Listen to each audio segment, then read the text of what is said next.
Assalamualaikum warahmatullahi wabarakatuh. Nama Selvia Indah Lestari, NPM 20030310039. Saya dari jurusan Akuntansi Syariah kelas A.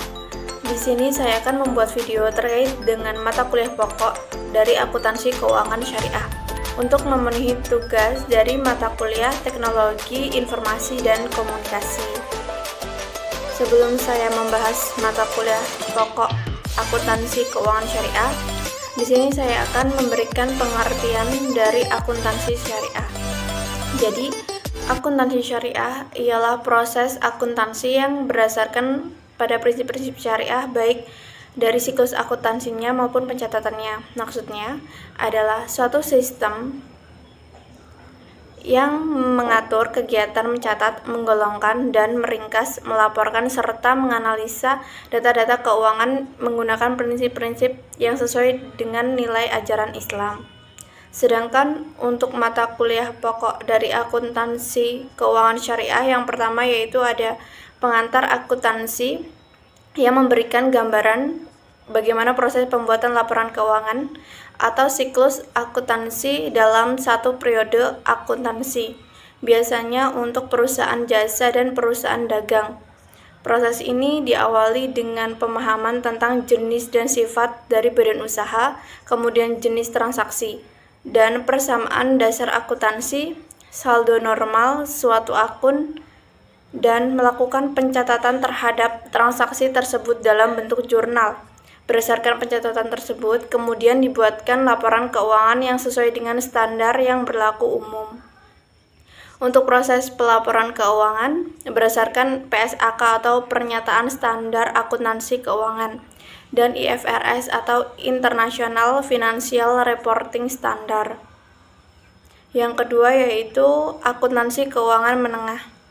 Biasanya mempelajari tentang laporan keuangan yang terdiri dari laporan posisi keuangan, laporan laba rugi komprehensif, laporan laba ditahan, laporan arus kas, dan catatan atas laporan keuangan.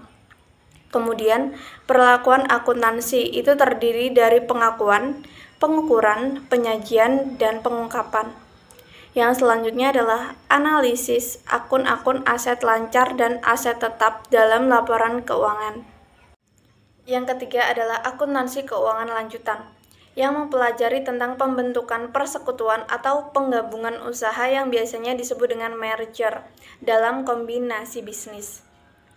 Integritas penyajian laporan keuangan, analisa laporan keuangan, penyusunan laporan keuangan konsolidasi, perubahan kepemilikan saham, penjualan konsinyasi, likuidasi, penjualan angsuran, dan investasi saham. Yang keempat adalah akuntansi biaya adalah proses pencatatan, penggolongan, peringkasan, serta penyajian biaya, pembuatan dan penjualan produk atau jasa dengan cara-cara tertentu, yang tujuannya untuk mengidentifikasikan, mengukur, melaporkan, serta menganalisis segala unsur biaya, baik biaya langsung maupun tidak langsung, yang berkaitan dengan proses produksi dan pemasaran barang dan jasa yang diproduksi dalam sebuah perusahaan, dan biasanya menggunakan pendekatan biaya standar, biaya berdasarkan kegiatan, serta biaya berdasarkan hasil. Selanjutnya ada tambahan untuk mata kuliah pokok dari akuntansi keuangan syariah yaitu ekonomi mikro syariah dan ekonomi makro syariah, yang merupakan cabang ilmu ekonomi yang teorinya sangat sering dipelajari. Kenapa? Karena kedua teori ekonomi tersebut bisa dibilang menggambarkan seluruh kegiatan ekonomi yang setiap harinya pasti terjadi, baik pada individu maupun kelompok pada perusahaan besar. Dalam pandangan Islam, ekonomi mikro syariah adalah teori ekonomi yang menjelaskan tentang berbagai permasalahan dan cara mengambil sebuah keputusan yang dilakukan oleh setiap unit ekonomi dengan melibatkan unsur syariah sebagai variabel utamanya. Untuk ruang lingkupnya yaitu meliputi teori produksi, permintaan dan penawaran, pasar dan mekanisme harga, teori perilaku konsumen, dan elastisitas. Sedangkan ekonomi makro syariah adalah teori ekonomi yang menjelaskan berbagai permasalahan kebijakan ekonomi yang cangkupannya lebih luas, termasuk pengelolaan dan pengendalian sistem ekonomi dalam ruang lingkup yang lebih besar dalam aturan Islam. Untuk ruang lingkup ekonomi meliputi pendapatan dan pengeluaran, inflasi dan deflasi, serta pengangguran.